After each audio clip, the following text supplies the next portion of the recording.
Welcome to Chapter 7, titled Fate and Destiny.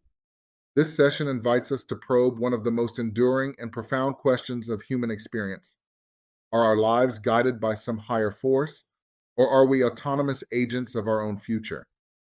The phrase on this slide is our path written, or do we hold the pen? Zrania encapsulates the central tension we will explore.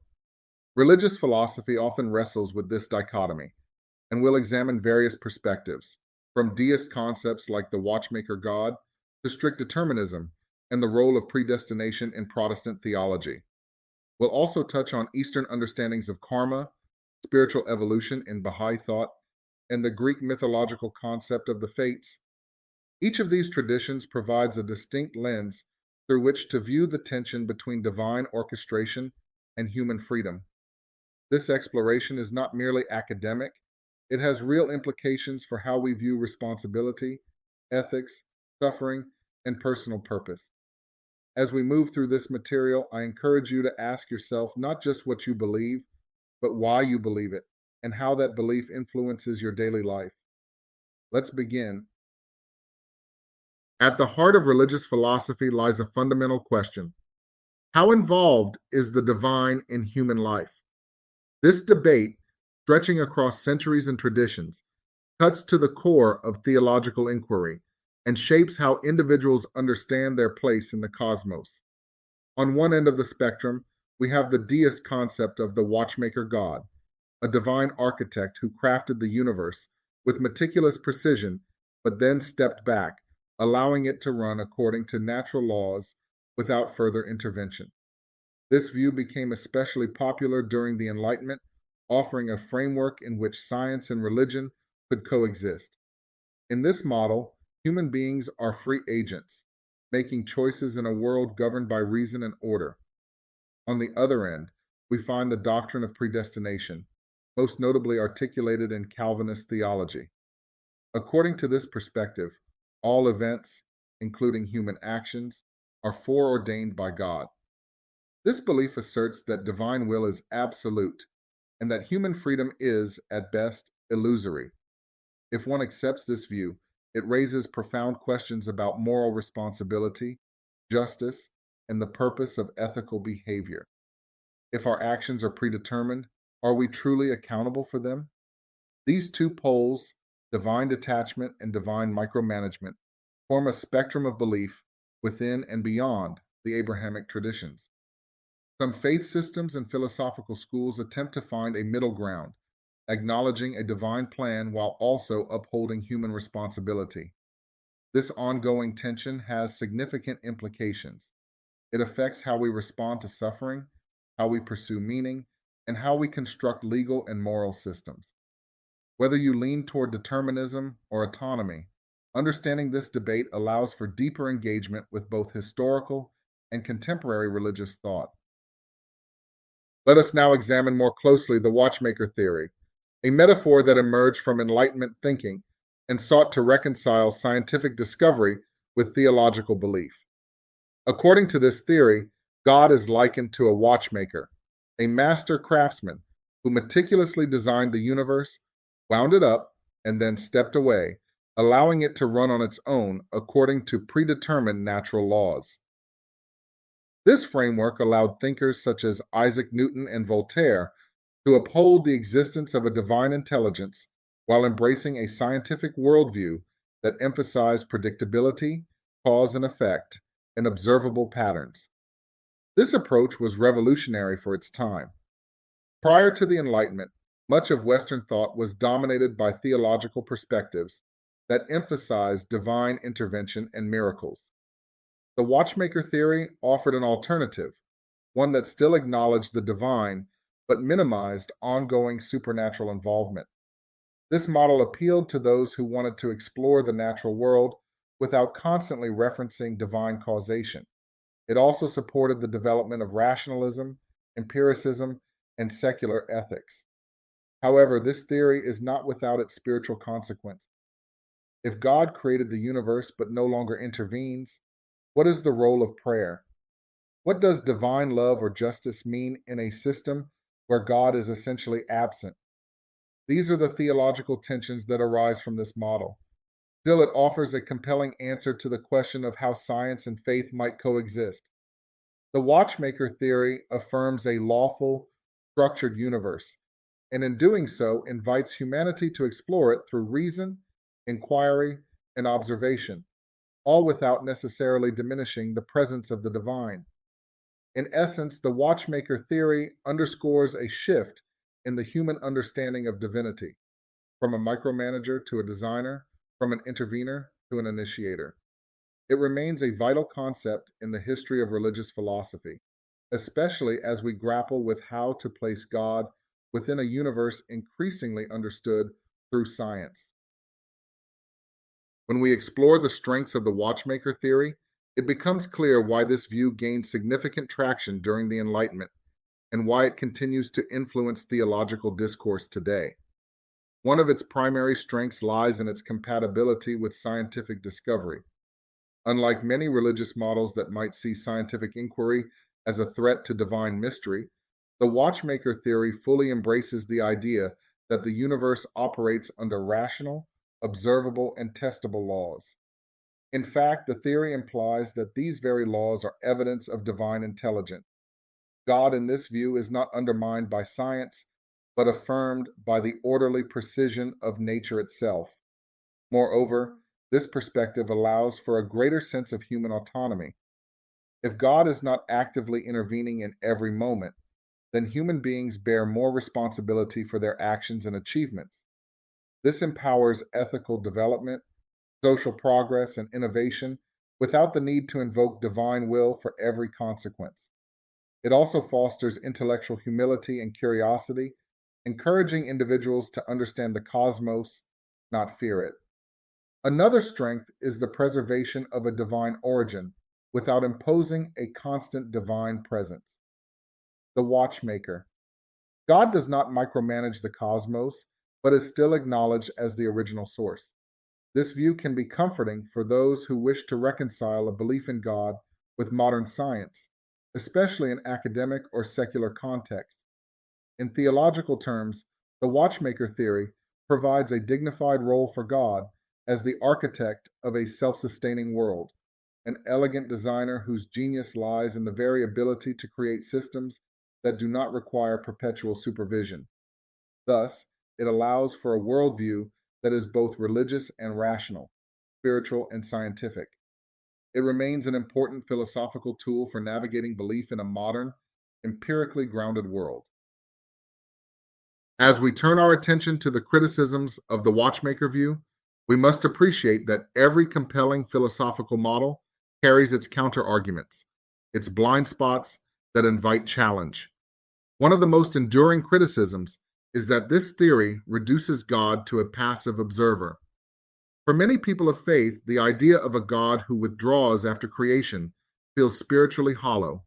It implies a universe devoid of intimacy with its maker. Prayer, worship, and devotion can seem futile if God neither intervenes nor responds. This critique underscores a deeply human need for connection with the divine, not merely as an origin story, but as a living, dynamic relationship. The second major criticism is that the watchmaker theory fails to account for the experiences that believers interpret as evidence of God's active involvement. Miracles, answered prayers, sudden insights, or the sense of being guided through life's challenges. To dismiss these as illusions or coincidences risks invalidating the profound personal and collective experiences that have shaped religious communities across millennia. From this perspective, a purely deistic God feels incomplete and unresponsive to human suffering, joy, and moral striving. Another philosophical challenge is ethical.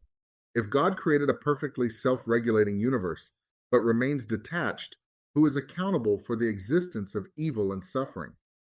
Some critics argue that this detachment absolves God of responsibility without resolving the problem of pain. Others feel it diminishes divine compassion and justice, qualities central to many religious traditions. Finally, there is a cultural critique. Enlightenment thinkers who advanced the watchmaker metaphor were themselves shaped by European intellectual assumptions about mechanistic order and rationality. This metaphor may not resonate across diverse cultures and spiritualities where the divine is seen as immanent, relational, or cyclical rather than mechanical. In some, while the watchmaker theory elegantly harmonizes science and belief, it also risks impoverishing the depth of spiritual life. It invites us to ask, is a God who only starts the clock enough to sustain a meaningful, transformative faith? This tension remains a vital subject for theological reflection and personal discernment. Let us now explore a contrasting theological framework to the watchmaker theory, one that posits a highly active, intentional divine force shaping every detail of existence. This is the concept of predestination, a doctrine that has particularly strong roots in certain branches of Protestant theology, most notably Calvinism. According to this view, God has not only created the universe, but has also determined from the beginning of time every event, decision, and outcome that will ever occur. Nothing happens by chance. Not even the smallest decision, what you eat, whom you marry, when you die, is beyond the scope of divine will. This view holds significant theological weight. It is rooted in the idea of God as omnipotent and omniscient. If God is truly all knowing and all powerful, then it logically follows that God must know and have ordained everything that will happen. The idea of predestination affirms God's supreme authority and control. For many believers, this can offer comfort. No matter how chaotic the world seems, there is a plan. There is order behind the disorder. The suffering one endures is not arbitrary. It is part of something larger, even if incomprehensible. However, this doctrine also comes with deep philosophical and moral implications. Most notably, it challenges the idea of free will. If every action and decision is already determined, are we truly responsible for what we do? If someone commits a heinous act, was that act foreordained by God? This becomes particularly thorny when discussing concepts of justice, sin, and salvation. In Calvinist theology, the concept of the elect suggests that only some are chosen for salvation, and this decision is made unilaterally by God, not based on one's faith, works, or merit, but purely on divine will. Predestination raises important existential questions as well. What is the role of effort, prayer, or moral striving if the outcome is already decided? For some, it leads to fatalism. For others, it fuels a passionate sense of obedience and humility before God. This view emphasizes God's transcendence, but often struggles to account for human agency in a way that feels meaningful. As we reflect on this doctrine, we must consider, does absolute divine control diminish the beauty of human choice, or does it underscore the mystery and majesty of a purposeful universe? Your answer will likely shape how you interpret suffering, salvation, and your own responsibility in the world. With this slide, we delve into a more nuanced theological distinction that asks not whether the divine is involved in the world, but how and to what extent. This is the debate between microcosmic and macrocosmic views of divine involvement. These terms refer to the scale and intimacy of divine action in the world. In the microcosmic view, the divine is understood to be actively present in every detail of creation. This includes not only global events, but personal decisions, inner thoughts, bodily health, and chance encounters. This belief is often found in mystical branches of religious traditions, where divine presence is seen in every atom of existence. From a microcosmic standpoint, even the flutter of a leaf in the wind or a sudden emotional shift in your heart may be interpreted as a sign or intervention from the divine. This level of involvement suggests an intensely personal, relational deity, one who hears every prayer, guides each step, and orchestrates every moment. It is a comforting view to many, especially in times of suffering or uncertainty. But it also brings theological tension. If God is involved in every detail, is God responsible for the terrible things as well as the beautiful? The microcosmic view must reconcile divine goodness with the existence of evil, pain, and injustice. In contrast, the macrocosmic view sees divine action on a much larger scale. Here, the divine is believed to intervene primarily in foundational or historical moments, such as the creation of the universe, the delivery of scripture, or the rise and fall of civilizations. Day to day life unfolds according to natural law or human agency. This interpretation is more hands off, similar to the watchmaker model, but not necessarily deistic. Many traditional religious believers accept that God intervenes occasionally, but not constantly, respecting the autonomy of creation. Different faiths and denominations fall across this spectrum. For example, many evangelical Christians emphasize personal relationships with God, implying a microcosmic presence. Meanwhile, some modern Jews interpret God's role in history through the lens of covenant and legacy, more macrocosmic in tone. Ultimately, this debate encourages us to reflect on how we interpret our life experiences. Was that coincidence really a coincidence? Is your path influenced by subtle divine nudges or left to your own discernment? How you answer these questions impacts how you pray, how you interpret suffering, and how you seek meaning in your daily life. Now we turn our attention to a different philosophical tradition, one that approaches fate and destiny not through the lens of divine control, but through universal moral law. In Hinduism and several other dharmic traditions, the concept of karma serves as the cosmic mechanism that links actions to outcomes. Here, the universe operates like a moral ecosystem, where every choice, every intention, and every deed plants a seed that will eventually bear fruit. Karma is not merely a what goes around comes around proverb. It is a sophisticated metaphysical principle that underscores causality across lifetimes.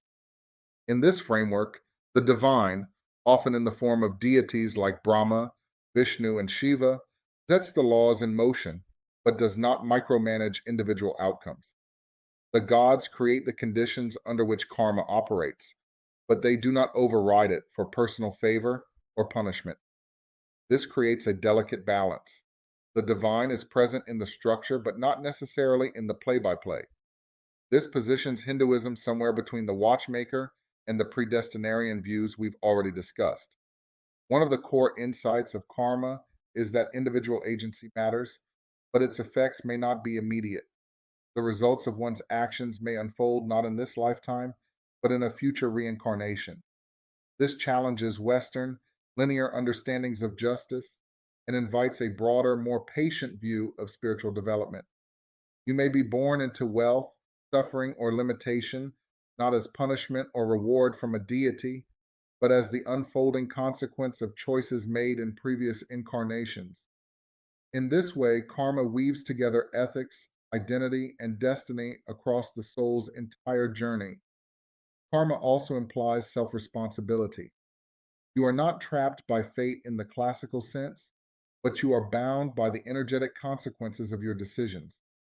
Liberation, or moksha, comes through wisdom, discipline, and alignment with dharma, one's moral duty, not through divine whim or favor.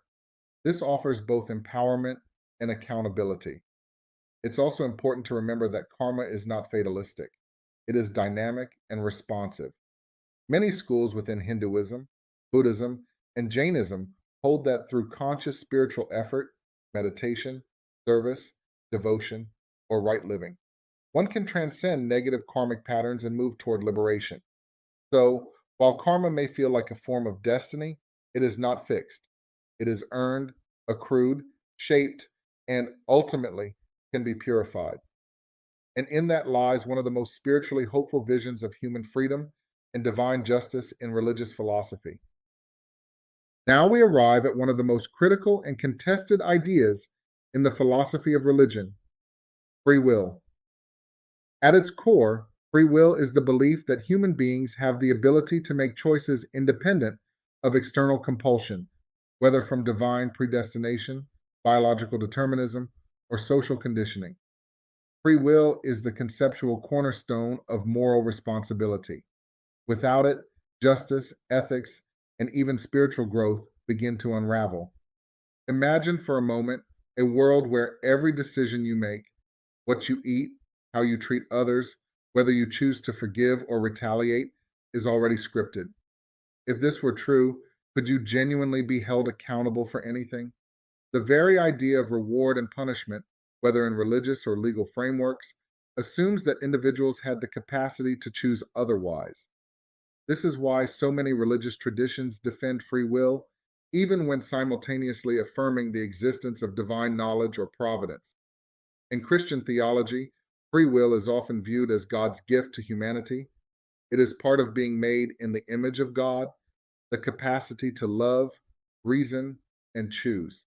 Without it, love would not be love, but programming. In Islam, human agency is also affirmed, even within the context of divine foreknowledge. Similarly, in Judaism, the moral imperative to choose between life and death, blessing and curse. Deuteronomy 30:19 is central to covenantal responsibility. Outside of religious frameworks, free will is equally pivotal in secular ethics. Philosophers like Immanuel Kant saw autonomy as the basis for human dignity. Without free will, we are not moral agents but automatons, acting out our instincts or cultural scripts. But defining free will is not easy. Does it mean complete independence from causality, or simply a meaningful capacity to deliberate and act in alignment with one's understanding and values? Even among defenders of free will, there are debates. Some see it as absolute, while others see it as compatible with certain constraints, a position known as compatibilism. In practical terms, belief in free will profoundly affects how we live. It fosters responsibility. We must own our actions and their outcomes. It invites transformation. If you can choose, you can change. And it affirms dignity. You are not a passive product of fate, but an active co creator of your life story. As we continue, keep in mind this key distinction. Free will is not just about choosing between coffee or tea, it's about how we define human nature, moral responsibility, and spiritual evolution. While free will remains a foundational idea in ethics, religion, and law, it has not gone unchallenged. Far from it. Over the past century, critiques of free will have emerged from a wide range of disciplines, including neuroscience, psychology, sociology, and philosophy. These critiques do not necessarily deny that we make choices, but they question whether those choices are truly autonomous, or if they are shaped, perhaps even determined, by forces outside of our conscious control. Let us begin with genetics and environment. Scientific research has shown that our behaviors are strongly influenced by our genetic makeup. For instance, predispositions toward aggression, addiction, or anxiety can be inherited. Meanwhile, our environment, especially in early childhood, shapes our values, fears, and ways of thinking. If someone grows up in poverty or violence or with trauma, can we really say their decisions are made from a level playing field? This doesn't eliminate responsibility, but it complicates the assumption that every person is equally free to choose their path. Then there are cognitive and emotional biases. Psychology has shown that humans are not perfectly rational beings. Our decisions are influenced by subconscious desires, heuristics, confirmation bias, fear responses, social pressures, and memory distortion. Often, we make a choice first, then construct a rational explanation afterward. The philosopher David Hume went so far as to say that reason is the slave of the passions, meaning we are moved to action more by impulse than reason. This leads to deeper philosophical skepticism. If every thought you have is caused by prior conditions, biological, cultural, emotional, where is the you that chooses freely? Some philosophers argue that free will is an illusion. The determinists claim that every action has a cause, and if you trace those causes back far enough, you'll find that choice was inevitable. Others, like the compatibilists, argue that free will can exist within a deterministic framework, as long as we're not coerced by external forces in the moment of decision. So, what's at stake here? Everything. If we accept that free will is an illusion, we must rethink justice, morality, and even spiritual accountability. Can we blame or praise someone for doing what they were destined to do? On the other hand, if we insist on absolute freedom, we may overlook the real struggles people face due to psychological or socioeconomic constraints. Ultimately, the challenge to free will is not a call to despair, but an invitation to humility. It reminds us that freedom is not always pure or perfect, but it is still meaningful. We are not blank slates or fully autonomous agents. We are human beings shaped by complexity, striving for self awareness, responsibility, and growth. As we now turn toward the landscape of religious belief, it becomes clear that the concept of free will is not only a philosophical issue, it is also a theological one. Different religions approach free will with varying degrees of emphasis, and how they do so reveals much about their understanding of God, human nature, salvation, and moral accountability. In many theistic traditions, especially in Western monotheisms, free will is framed as a divine gift. In Catholic theology, for example, free will is seen as essential to human dignity and moral responsibility. Humans are created in the image of God, and with that comes the capacity to choose between good and evil. Without this capacity, concepts like sin, repentance, grace, and salvation lose their meaning. The Catechism of the Catholic Church upholds that while God is sovereign, he does not override human freedom. Instead, divine grace works in cooperation with human will, a concept known as synergism. Similarly, in the Baha'i faith, free will is central to spiritual growth. The soul evolves through conscious choice, and moral development requires an active and willing heart. While the Baha'i tradition acknowledges that God has a plan for humanity, it maintains that individuals are fully responsible for their own decisions. Prayer, service, and ethical living are meaningful only if undertaken freely. In contrast, some Protestant denominations, particularly within Calvinist theology, place greater emphasis on predestination. Here, God's will is seen as so absolute that human choices are ultimately secondary or even illusory. According to Calvinism, before the foundation of the world, God elected certain individuals for salvation and others for damnation. Human free will exists in some form, but it cannot thwart the divine plan. This creates a theology of awe, humility, and total dependence on divine mercy, but it also raises difficult questions about justice, accountability, and grace. Islamic theology provides a fascinating case study in the balance between divine sovereignty and human choice. The Quran teaches that God guides whom he wills, but also states that man shall have only that for which he strives. Islamic scholars have debated this tension for centuries. The Asharite school emphasized God's control, while the Mutazilites stressed human agency. Today, most Muslims adopt a nuanced view that affirms both divine knowledge and human moral accountability. Eastern religions, like Hinduism and Buddhism, take yet another approach. Here, divine beings may exist, but they do not necessarily control human destiny. Instead, karma governs the results of actions, and liberation is achieved through disciplined spiritual effort. Free will exists in the sense of choosing how to live and what kind of energy to cultivate, but it operates within a system of moral causality rather than a personal God's decree. In all these traditions, the tension between divine will and human freedom remains alive. Does God guide or override? Do we act independently, or are we fulfilling a script already written? For many, the answer lies not in choosing one side, but in holding both in dynamic tension. The divine as a source of guidance and support, and the human soul as a moral agent tasked with responding, choosing, and evolving. To better understand how ancient civilizations conceptualized fate and destiny, we must step into the world of mythology, specifically Greek mythology, where the Moirai, or the Fates, offer one of the most powerful and enduring symbols of predetermination. These three female deities were believed to weave the fabric of each person's life, and their decisions were seen as absolute. Even the gods themselves, including Zeus, could not overrule them. Each of the fates had a distinct role. Clotho was the spinner, responsible for beginning the thread of life, symbolizing birth or the inception of one's life journey. Lachesis measured the thread, determining the length and nature of each person's life. Atropos, the most fearsome of the three, cut the thread, ending life at the appointed time. This powerful trio represented the idea that life was not a matter of chance or choice, but of cosmic design, controlled by forces beyond mortal and even divine comprehension. The myth of the fates reflects a worldview deeply rooted in inevitability.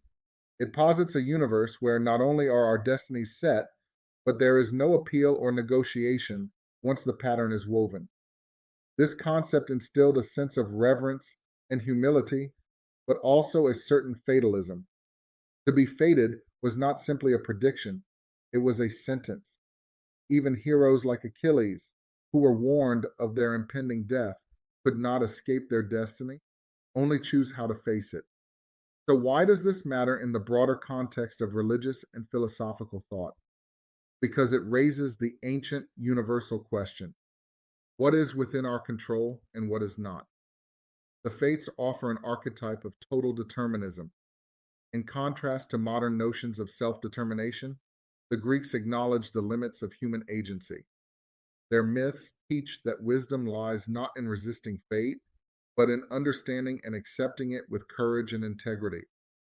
Interestingly, this idea continues to echo in literature, psychology, and spiritual reflection. It challenges the ego's desire to control and master everything. Even in our modern age, many still turn to the metaphor of the thread of life to describe how our stories unfold, sometimes in ways we didn't anticipate or intend. In essence, the myth of the fates reminds us of the power and mystery of life's unfolding.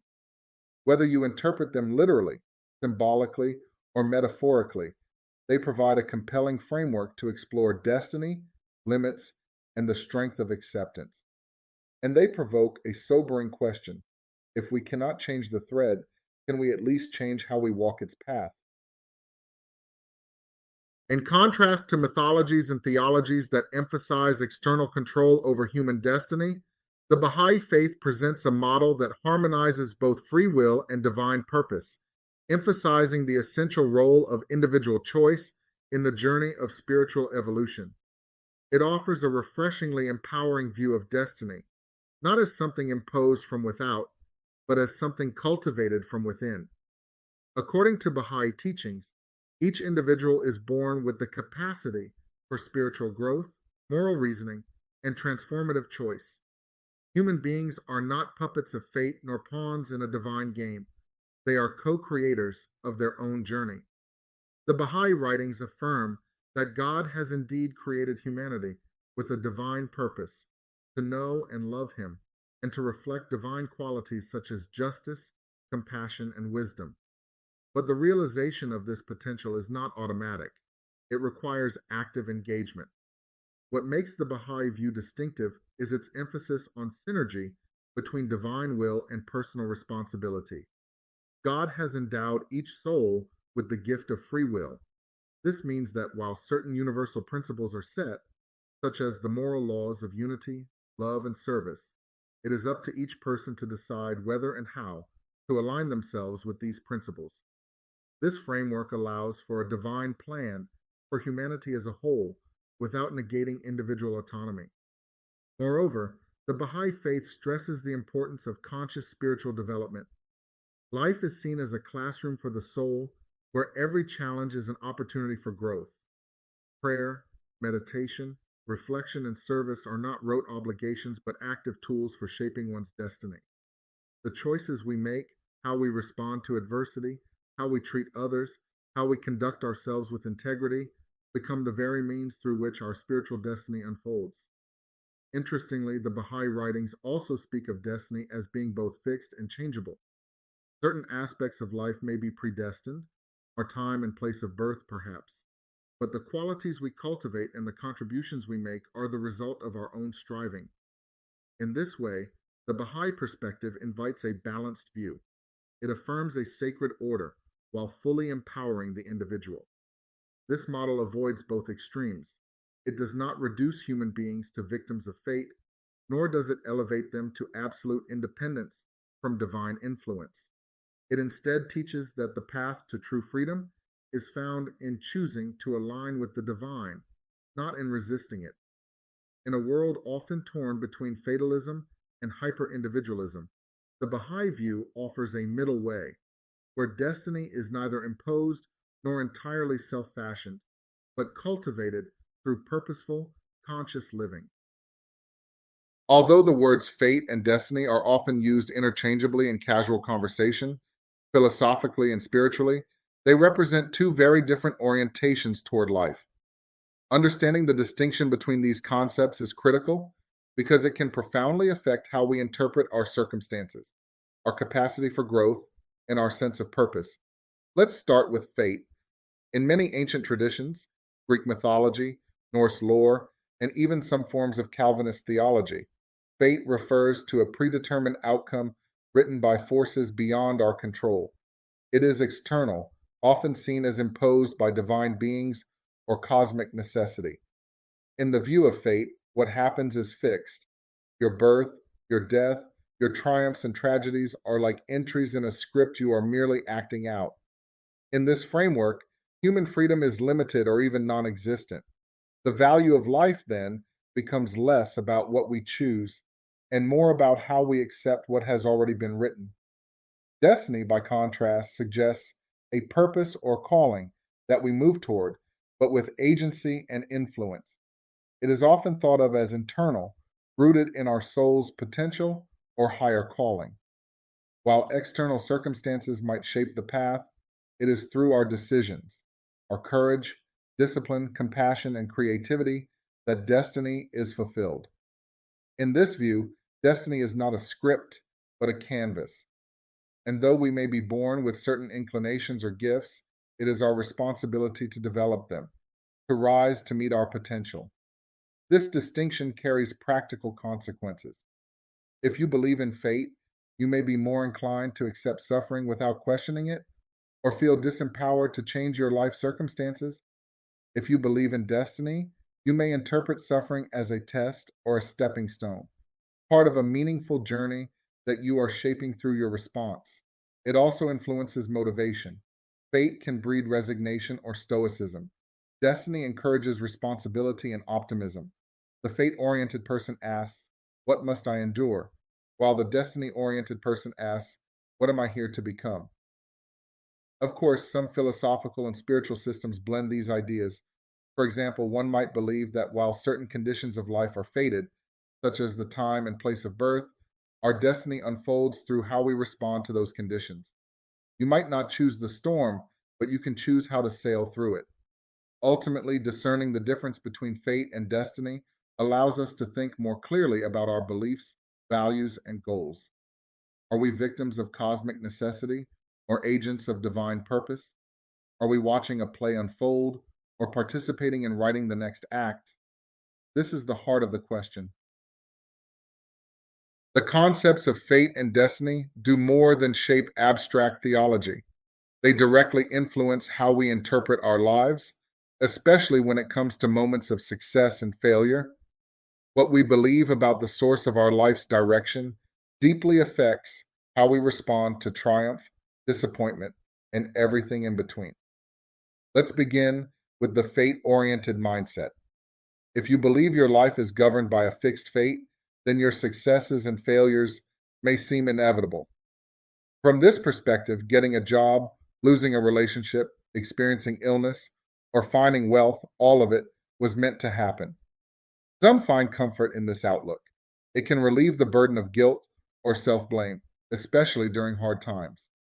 If something painful happens and you believe it was fated, then you may accept it more easily as part of a larger, unchangeable plan. This can foster stoicism, humility, and spiritual surrender. However, the downside of a strong fate belief is resignation. If everything is predetermined, why try? Why strive to improve your life or fix what's broken if the outcome has already been written? This mindset can become passive, discouraging people from taking initiative or holding themselves accountable for personal growth. Contrast this with the destiny oriented view, where individuals believe they have a calling or purpose and that their choices, efforts, and mindset actively shape the outcome. In this framework, success is not handed to you, it's earned through resilience, discipline, and vision. Failure is not final or fated, it's a detour, a learning moment. Destiny thinkers ask, what can I do next? Rather than, why did this happen to me? This outlook nurtures a strong sense of personal responsibility. It encourages people to see themselves as capable of meaningful change and to approach life as a collaboration between effort and inspiration. It also invites us to reevaluate setbacks, not as punishments, but as course corrections, guiding us toward deeper alignment with our true purpose. Of course, both perspectives can coexist. A balanced view might say, I cannot control all circumstances, but I can control how I respond. Some things are out of my hands, but what I become in the process is up to me. This synthesis empowers agency without denying life's mysteries. So the question becomes, when you succeed, do you credit fate, effort, or grace? And when you fail, do you surrender, blame, or reflect and try again? How you answer that will shape not only your motivation, but your overall narrative about what life is and what it means to live it well. One of the most intriguing questions in both spiritual practice and philosophical inquiry is whether or not we can truly change our destiny.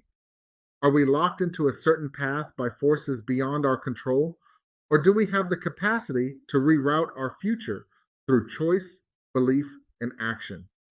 In many contemporary spiritual frameworks, particularly those influenced by New Thought, metaphysics, and Eastern mysticism, the answer is a resounding yes.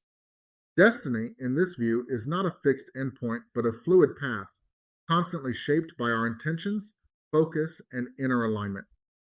This is where the concept of free will returns, not simply as the ability to make mundane choices, but as the very mechanism by which we co-create our life trajectory. Consider the law of attraction, which gained mainstream attention through books like The Secret. This principle holds that our thoughts and emotions are energetically magnetic. What we focus on, be it abundance or fear, joy or resentment, draws similar experiences toward us. It suggests that if we change our internal state, we alter the external outcomes that unfold. Visualization, affirmation, and mindfulness are tools used in this process to actively reshape one's destiny. From an Eastern perspective, particularly in Hinduism and Buddhism, karma functions as both a record and a map. The actions you take and the intentions behind them have reverberating consequences that shape future experience. While some karmic residue may be from previous lives and thus feel inescapable, there is also a path toward purification and transcendence. Through conscious effort, right living, devotion, meditation, one can gradually transform the conditions of one's life. Karma, therefore, offers a system of accountability, but also of liberation. This view encourages a dynamic relationship with life. Destiny is not something to be feared or passively awaited. It is something to be engaged with. You are not merely walking a path. You are helping to pave it with every decision, every act of love, every course correction. Of course, not all traditions agree. Some emphasize the limits of human will and the vastness of the divine plan. But even within deterministic systems, there is often room for nuance. For instance, in Islamic thought, while divine decree is absolute, prayer, dua, is seen as powerful enough to alter outcomes, which implies some flexibility in destiny's unfolding. In conclusion, the question is not only whether destiny can be changed, but whether we are willing to change and what tools we are willing to use in that pursuit. Are you shaping your future through conscious intention, or are you sleepwalking through a life designed by old beliefs and inherited limitations? The power of change, for many spiritual thinkers, lies not in defying fate, but in fully owning your role in unfolding what comes next. The idea that fate or destiny can be altered through prayer or meditation introduces a profound spiritual possibility that we are not merely subjects of a cosmic plan, but participants in an ongoing dialogue with the divine or the universe. Across many world religions, contemplative practices such as prayer and meditation are not just ways to cope with fate, they are seen as tools of transformation, capable of influencing what happens next. Let's begin with prayer. In Abrahamic traditions, Judaism, Christianity, and Islam, prayer is a sacred act of communication with God. While God is often seen as sovereign and all knowing, prayer is believed to have the capacity to move God's heart, elicit mercy, change circumstances, and even heal illness. In the Hebrew Bible, for example, we see stories of prophets like Moses interceding for their people and persuading God to change his mind. In Christian theology, intercessory prayer is a vital practice rooted in the belief that God listens and responds to the sincere cries of the faithful. And in Islam, the concept of dua, supplication, remains a powerful means of asking for divine guidance and intervention. These examples show a relational model of destiny, not static and sealed, but responsive to the soul's cry. On the other hand, meditation is more central in Eastern traditions such as Hinduism and Buddhism. Rather than addressing a personal God to intervene, meditation works as a tool for inner transformation, which in turn shifts one's outer reality. In Buddhism, meditation can purify the mind, change karmic patterns, and break the cycles of suffering. Through disciplined attention and mindfulness, a practitioner can uproot harmful tendencies and cultivate merit that shapes future experiences. In Hinduism, certain forms of meditation, particularly those focused on mantras, breath control, or visualizations, are believed to refine the mind, deepen alignment with the divine, and redirect the flow of karma.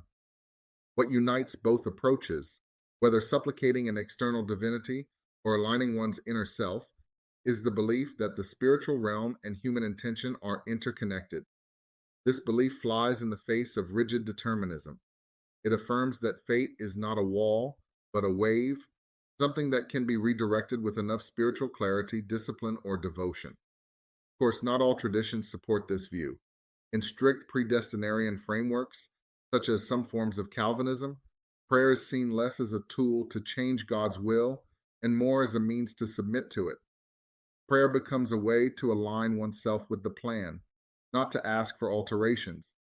Likewise, certain fatalistic branches of philosophy, like Stoicism, argue that inner peace comes not from changing fate, but from changing one's attitude toward it. Still, for many religious and spiritual seekers, prayer and meditation offer hope, the idea that through spiritual practice, we are not simply at the mercy of the stars or the gods or the laws of karma. We are collaborators in shaping our own stories. So, when you face a fork in the road, a crisis, or a dream deferred, do you see it as a closed door or an invitation to commune more deeply with the sacred? Whether you chant, kneel, breathe, or sit in silence, the underlying message is this: your soul has a say. Belief in fate, whether religious, philosophical, or cultural, has far reaching implications for how we live our lives. It doesn't just influence our metaphysical outlook, it affects our psychological state, behavior, motivation, and resilience. Like many powerful ideas, it can be a source of both strength and stagnation, depending on how it's internalized and applied. One of the key implications of believing in fate is the possibility of acceptance.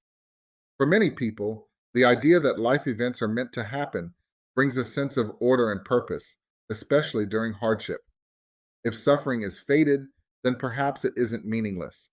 It becomes part of a larger design, something to be endured with patience, even reverence. This belief often provides emotional peace. It relieves the pressure of constantly trying to control what cannot be controlled. In cultures and faiths that emphasize surrender, like Sufi Islam, Stoic philosophy, or Hindu devotionalism, fate is not an enemy, but a spiritual teacher. However, there is a danger when acceptance drifts into passivity. If people begin to believe that nothing they do matters, that every decision, every relationship, every consequence is already locked in, then motivation to act can diminish. This can create apathy, disengagement, or a reluctance to take responsibility for one's life. This kind of fatalism has been criticized by reformers, psychologists, and religious leaders alike, who argue that while we may not control all circumstances, we always have a role in shaping our response. Cultural interpretations of fate play a major role here. In some Eastern traditions, fate is understood as part of a cycle: life, death, rebirth, where current experiences reflect the consequences of past actions. In contrast, some Western views of fate present it as more linear and fixed. In folk traditions around the world, fate is often personalized through symbols or figures, e.g., the Moirai in Greece, the Norns in Norse mythology, reinforcing the idea that fate has personality, intention, even moral logic. Importantly, belief in fate doesn't preclude aspiration or agency. Many spiritual traditions teach that while certain aspects of life may be written, we still have the freedom to respond with dignity, courage, and creativity. A believer might say, I didn't choose this suffering, but I can choose how to grow from it. Or, this door closed perhaps for a reason, but I trust that another will open. In this way, fate becomes not a sentence, but a framework for meaning making. And that can be incredibly powerful.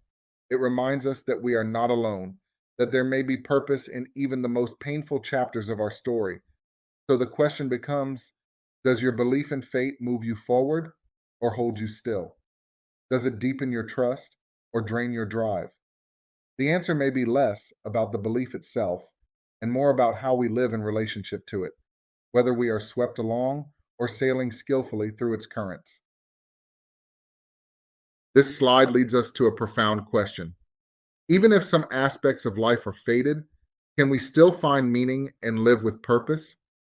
The answer, echoed across religious, philosophical, and psychological traditions, is a resounding yes. In fact, for many thinkers and practitioners, fate is not a barrier to purpose, but a framework in which purpose becomes even more vital. The key lies in understanding that while we may not control what happens to us, we can choose how we respond. This is the foundation of existentialist thought, where thinkers like Viktor Frankl, a Holocaust survivor and psychiatrist, taught that humans always retain the power to shape their attitude, even in the most horrific conditions. He famously wrote, everything can be taken from a man but one thing, the last of the human freedoms, to choose one's attitude in any given set of circumstances. This echoes the spiritual insight found in many traditions, that fate shapes the conditions, but response defines the soul. Rather than viewing fate as a limitation, some traditions interpret it as a sacred design, an invitation to engage more deeply with the present moment. In Buddhism, for instance, impermanence and karma are accepted as realities of existence, but mindfulness and compassionate action within those realities are what generate meaning. Similarly, in Christian thought, trials may be seen as tests of faith or part of a divine plan, but how one chooses to respond in love, service, or perseverance becomes the space where meaning is made. This perspective nurtures resilience without rigidity. You don't need to know the entire path to take the next step. You don't need to understand why suffering came to you in order to grow from it. You simply have to engage fully, consciously, and courageously with the life that is yours to live. Finding purpose in a fated world also encourages presence. Rather than endlessly striving to control or outwit the unknown, individuals are encouraged to embrace what is, here, now, with open eyes and an open heart. This is not about passivity, but about clarity. You begin to see your life not as a mistake or an accident, but as a vessel for expression, service, healing, and transformation. So even if we cannot alter every twist of fate, we are never without power. The way we love, forgive, create, listen, and hope, these are the ways we shape the destiny that matters most, the kind of person we become. In the end, meaning is not something handed down from on high or imposed from without. It is something forged in the fires of our response. As we arrive at the conclusion of this exploration into fate and destiny, we find ourselves not with a singular answer, but with a spectrum of insights, a rich tapestry woven from centuries of human reflection, belief, and storytelling. The question of whether our lives are governed by fate or shaped by free will is not easily resolved because it taps into something fundamental, our desire for both meaning and autonomy, for divine guidance and personal agency. What we've seen across these slides is that traditions differ widely in how they address this mystery. Some assert divine control, others emphasize human freedom, Some suggest a blend, where destiny is a path we're meant to walk, but how we walk it remains our choice. From the watchmaker, god of the Enlightenment, to the all determining fates of Greek mythology, from the karma bound soul in Hinduism to the empowered moral agent in Baha'i thought, the views diverge, yet all are attempts to reconcile the same tension. How much of our life is ours to shape, and how much is written in the stars? This debate has immense practical implications. It affects how we understand suffering. It influences how we celebrate success. It defines our ethics, our justice systems, our spiritual practices, and even our personal narratives. Are you the author of your story, the reader, or both? Importantly, your personal belief about fate and free will isn't just a theoretical stance, it becomes a filter through which you experience life. If you believe you are powerless, you may live passively. If you believe you are fully in control, you may struggle with guilt or disillusionment when things go awry. But if you embrace a more dynamic view that life offers both structure and surprise, pattern and possibility, then you can live with both purpose and peace. There may be no final answer, but perhaps that's the point. The value is in the wrestling with the question, the journey of reflection, and the choices we make with the understanding we currently hold. As the philosopher Søren Kierkegaard once said, life can only be understood backward, but it must be lived forward. And in that movement forward, between what we cannot change and what we can, we discover who we are.